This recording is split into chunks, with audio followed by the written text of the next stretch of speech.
हिंगोलीमधून खुशी बडेरा दुबईमध्ये अडकलेली आहे। दुबईमध्ये सुरू असलेल्या युद्धजन्य परिस्थितीचा फटका शैक्षणिक सहलीसाठी गेलेल्या महाविद्यालयीन विद्यार्थ्यांना सुद्धा बसलाय।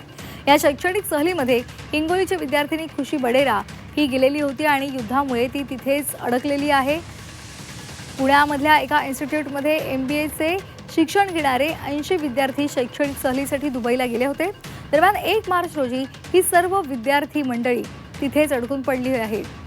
मुंबईला ते येणार होते, मात्र युद्धामुळे त्यांची विमानसेवा बंद झाली आणि त्यामुळे खुशी बडेरासह 79 विद्यार्थी दुबईतल्या एका हॉटेलमध्ये अडकलेले आहेत। दरम्यान महाविद्यालय प्रशासनाने विद्यार्थ्यांना सतत ते संपर्क करत आहेत। विद्यार्थी सुरक्षित असल्याचं आश्वासन सुद्धा महाविद्यालयाने पालकांना दिलेलं आहे। तर बातमी यवतमाळमधून आहे। यवतमाळचे 5 पर्यटक दुबईमध्ये अडकलेत।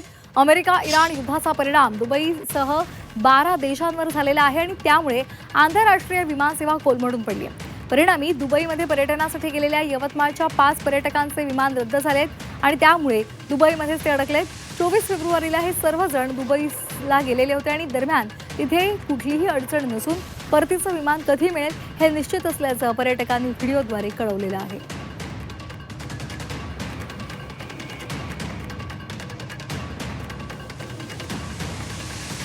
म्हणणं आहे की 4 तारखेला फ्लाईट उडू शकते। त्याचा कोणत्याही प्रकारचा धोका नाही, त्रास नाही, काहीच नाही आहे। एकदम सर्व सुरळीत चालू आहे। आम्ही आता दुबई मॉलला भेट देऊन आलो। दुबई मॉलला गेलो, बुर्ज खलिफाला गेलो,